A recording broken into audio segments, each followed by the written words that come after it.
Everything Sucks is the Netflix original comedy series. It's a gut punch of 90s nostalgia that hits all the sweet spots and then some.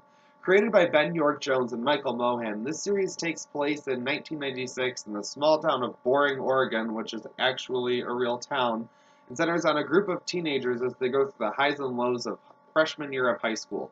What sounds like a typical coming of age comedy series is authentically grounded in reality, packed with cringe inducing laughs, and filled to the brim with the most important ingredient of all, and that is heart. The focus of our show is on the characters Luke and Kate. Luke is the simple film nerd who enters high school and he wants to be the guy that gets the girl. Excellently well played by Jihi Diallo Winston, who was recently seen as the kid in Proud Mary. He's so good in this role. There seriously was not a moment that I did not believe that he was Luke, that he is the character. He's so good. The girl that he's after, Kate, also well played by Peyton Kennedy, is learning that she just might be gay. So right off the bat, we have this epic train wreck set up to occur, and like all good storytelling, it's all about the journey and not the destination. We have a few other characters that sort of forms a bit of a losers club. There's the Dweeb McQuaid and Bozo Tyler. There's some drama kid club characters, including a love interest. And we also follow the adult characters of Luke's mother and Kate's father, who just happens to be the school principal, as they become romantically involved, which of course causes problems for our younger characters. And it is plays out so much like the freaks and geeks of today, because as opposed to pitting just like jocks versus nerds, typically like a lot of shows would, we have AV Club versus Drama Club, and they're all losers in their own right that everyone can relate to because everyone has been through one of these sort of awkward experiences that they go through. And it's very relatable as a whole. I hope this show is not as doomed as Freaks and Geeks because I enjoyed it so much. I really hope we get another season because it was so good.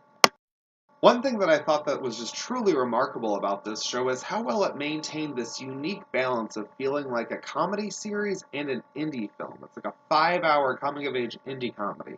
There's a lot of handheld work that I thought would get annoying, but it ends up feeling very real with the solid acting. There are two drama club characters that burst into scene to be super dramatic for the sake of being super dramatic, and I thought that would be annoying, but most of those scenes ended up being kind of funny and really necessary for the show. So I tried to be as objective as possible watching this and couldn't help but be continuously pleased. There were things that I thought would be annoying or bad, but ended up winning me over in the end anyway.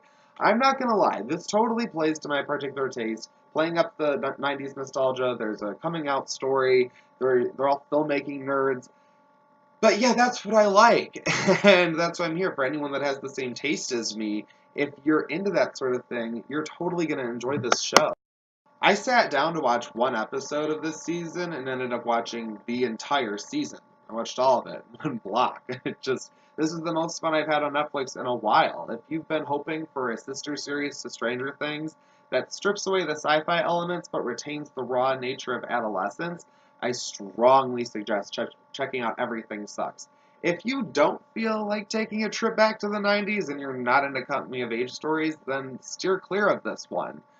You're not going to enjoy it. But I think that everyone has these sort of painfully awkward experiences in our younger years, and these stories are going to be relatable for generations to come, and there will be stories like this, movies and television shows and books that will be for every generation because we all go through this, and it's always going to be relatable. And I think that Everything Sucks takes a look back on growing up in the 90s perfectly. I give Everything Sucks a 5 out of 5. I absolutely adore this show. I strongly suggest checking it out. I really think you should. It was so good. I really hope we get a second season. And also, I hope that they do like a 70s style like throwback show. Like, they got the 80s and 90s covered. I'm not ready for no early 2000s nostalgia, not yet, but maybe some 70s style something could be good. What other Netflix gems are hiding out there? What other coming of age stories do you guys like? Feel free to let me know in the comments below. And as always, thank you for watching.